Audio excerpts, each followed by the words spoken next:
Assalamualaikum warahmatullahi wabarakatuh, rekan-rekan Domiloka sekalian. Postingnya masih belum konsisten ya, maaf sekali. Memang ada hambatan urusan-urusan yang lain yang harus diselesaikan. Nah, ini beberapa hal yang perlu kita bukan bahas ya, kita berbagi istilahnya. Di sini posisinya memang saya mungkin bukan lebih sedikit tahu ya, tapi sedikit mampu untuk mencari tahu. Informasi seperti ini kan sebenarnya banyak sekali di internet mengenai apakah itu program P2P, kemudian apa itu program G2G, dan apakah memang visa E7 itu bisa didaftarkan dari Indonesia. Nah, ini untuk yang pertama kita lihat dulu mengenai program G2G. Nah, program G2G ini singkatan dari government to government ya. Artinya dari pemerintah ke pemerintah, dalam hal ini pemerintah Korea dengan pemerintah Indonesia, ataupun dari pemerintah Indonesia dengan pemerintah Taiwan, pemerintah Hong Kong, Malaysia, ataupun Brunei Darussalam, itu semuanya melalui namanya programnya G2G yang diadakan oleh BP2 PMI. Nah, ini yang bisa kita lihat dari BP3 TKI Yogyakarta ini adalah program G2G Korea Selatan ya. Di sini syaratnya pasti teman-teman sudah tahu semua ya. Ini tidak perlu saya jelaskan. Nah, untuk visa dari program G2G ini hanya tersedia visa E9. Jadi kalau ada yang menggembar-gemborkan istilahnya visa maaf agak sedang batuk nih, di Indonesia sudah mulai hujan ya. Nah, ini yang di-select G2G ke Jepang. Nah, visa untuk G2G Korea Selatan ini hanya untuk S9. Jadi saya ulangi lagi, misalkan ada yang menggembar-gemborkan program G2G dengan visa E8, E7, ataupun visa-visa yang lain, itu semua hoax ya, alias tidak benar. Nah, hal ini juga bisa teman-teman rekan-rekan sekalian tegaskan untuk menanyakan langsung ke BP2 PMI ataupun ke EPS HRDK. Nah, ini kita tutup langsung ya untuk yang selanjutnya. Ini ada sosialisasinya. Nah, ini. Kemudian yang berikutnya mengenai program P2P. Nah, program P2P ini kita harus kembalikan kepada maksud awal dari singkatannya. Karena P2P itu ada dua jenis ya rekan-rekan sekalian. Yang pertama, private to private, di mana artinya lembaga swasta kepada individu atau lembaga swasta yang satu dengan lembaga swasta yang lain. Nah, di sini itu melalui agen ya istilahnya. Jadi ada orang ketiga. Sedangkan kalau P2P yang personal to personal itu artinya dari individu ke individu. Nah, contohnya itu misalkan saya mendaftar langsung kepada sebuah perusahaan di Korea Selatan atau orang kenalan lah di Korea sana yang nanti dia ini akan merekrut saya. Nah, ini namanya programnya P2P ya, personal to personal, dari individu ke individu yang tidak melalui perantara orang ketiga. Nah, ini tidak ada istilahnya fee dan lain sebagainya, rekrutmen fee atau apapun, karena nanti dari pribadinya sendiri yang akan mengurus begitu. Nah, ini rata-rata memang lulusannya dari SMK ya, ini programnya sudah berjalan, ada dari Malaysia. Nah, apakah kalau misalkan mendaftar E7 ini bisa dari Indonesia? Kalau misalkan mengurus visa E7 dari Indonesia, nah ini kita ada lihat ya, ini ada Mas Givari Zulkarnain. Kita lihat dari blognya beliau, pengalaman beliau mendaftar visa E7 mengurus sendiri ya, beliaunya ini. Nah, ini ada lengkap sekali ya di sini yang bisa kita pelajari, ada bagaimana cara mendaftar kerja ke perusahaannya, kemudian pengajuan visa, penerbitan calling visa ini atau CCVI, Cocong Bija ini. Jadi tahapannya kalau misalkan visa E7 ini, memang calling visanya harus keluar dulu ya. Kalau misalkan calling visa atau CCVI-nya ini nggak keluar, teman-teman nggak bisa untuk daftar visanya di Indonesia. Baru setelah visa di Indonesia ini keluar, terbang berangkat ke Korea untuk kemudian visa yang tadi itu yang kita dapatkan dari KVAC itu kita tukarkan untuk menjadi ARC atau ID card Korea seperti itu. Nah, karena ini apa namanya, beliau ini Mas Givari ini kontak langsung ya, jadinya programnya termasuk ke dalam P2P, tapi personal to personal, karena beliau rekrutmennya langsung dengan perusahaan tersebut, tidak melalui agen. Jadinya semuanya ya kepada dirinya sendiri, biaya dan lain sebagainya.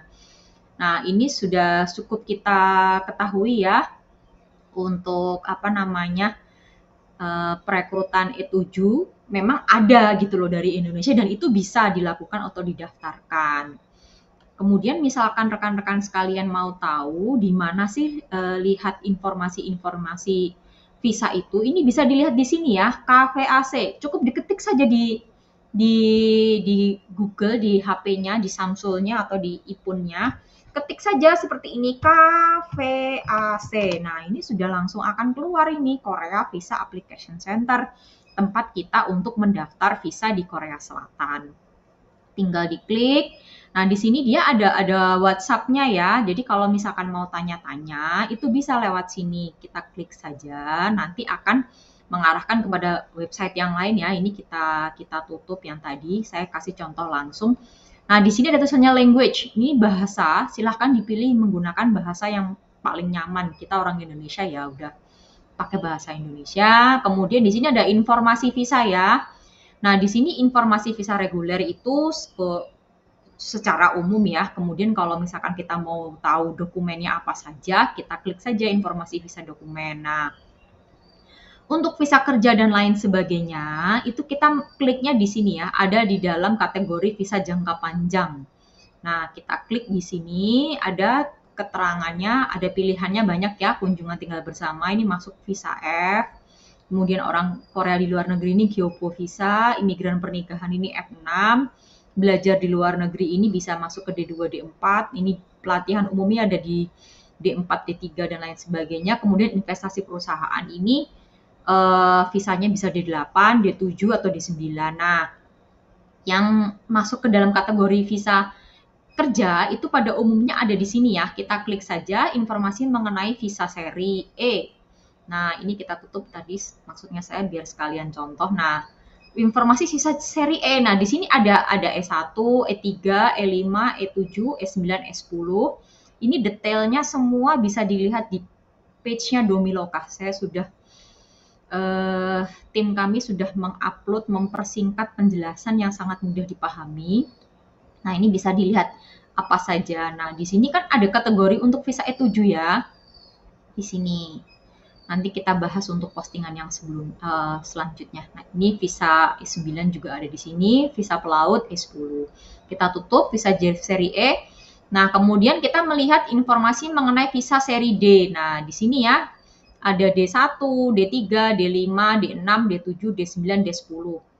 Nah, di sini kelihatan ya, D3 tuh masuknya kategori apa? Pelatihan teknologi, pelatihan ya, saya tegaskan lagi, orang belajar, pelatihan. Kemudian masuk ke dalam belajar di luar negeri itu apa? Nah, kenapa kok di sini visa D4 tidak termasuk? Karena visa D4 ada di sini ya, belajar di luar negeri ini. Atau masuk ke dalam pelatihan umum karena general training. Nah, ini pelatihan umum ini atau visa D4 general training ini bisa untuk masuk ke dalam bahasa ataupun yang lainnya, pelatihan bahasa asing ya, untuk kemudian juga bisa juga untuk pelatihan militer dan lain sebagainya. Nah, ini pelatihan umum. Nah, nanti akan ada keluar kalau nggak salah jenis visa yang untuk D10, tapi D10 yang 3, high tech teknologi. Nah, visa D10 pencari kerja ini, saya sempat bertanya kepada KVAC dan Imigrasi Korea Selatan ya, memang bisa didaftarkan dari Indonesia. Saya pun juga rencananya akan mendaftar untuk yang golongan D10-2 ini, karena memang saya tidak berniat untuk mencari kerja, tapi mau membuka usaha di sana. Jadi masuknya kategori D10-2 untuk startup ini. Tapi masuknya tetap ke dalam pencari kerja gitu loh, D10 kategorinya. Nah, nanti akan muncul satu lagi di sini, D10-3. Jadi dia orang-orang yang magang atau internship di perusahaan teknologi. Jadi istilahnya lanjutannya dari D10-2 ini ya, hubungannya sama teknologi. Nah, ini kita bahas di postingan berikutnya saja. Nah, ini Visa lainnya ya, di sini visa pelatihan teknologi, keterangannya jelas ya, orang yang memenuhi syarat pelatihan yang telah ditetapkan oleh Kementerian Hukum dan ingin melakukan kegiatan pelatihan di sektor industri di dalam negeri. Jadi istilahnya, nanti kalau orang pelatihan itu, intinya kan dia harus mengeluarkan ilmunya ya, ataupun menerapkan ilmunya setelah kembali ke Indonesia. Nah ini. Nah, ini sudah pernah kita bahas, skip saja berikutnya. Nah, ini untuk yang belajar di luar negeri masuk golongan D2 ya, atau visa mudahnya tuh visa kuliah. Nah, ini kalau misalkan visa D2 ini sama dengan D4 ya, pelatihan umum, ini tuh bisa membawa keluarga. Jadi, misalkan kita mau membawa keluarga, itu keluarga inti ayah, ibu, istri atau suami ataupun anak itu bisa kita bawa menggunakan dua jenis visa ini ya, D4 dan D2 ini. Itu bisa jenis visa belajar. Kalau untuk D3 setahu saya tidak bisa bawa keluarga di situ. Sekian untuk informasi kali ini. Selanjutnya kita bahas di postingan selanjutnya. Bagi rekan-rekan yang merasa informasi saya bermanfaat, silahkan boleh di-share untuk informasi teman-teman yang lainnya. Nanti kita akan bahas tentang ini ya. Selanjutnya, apakah bisa memang part-time di Korea Selatan, ataukah nanti kita membahas tentang detailnya visa F7 ini di postingan berikutnya. Seperti itu ya informasi dari saya. Kita lanjutkan di kesempatan yang lain. Assalamualaikum warahmatullahi wabarakatuh.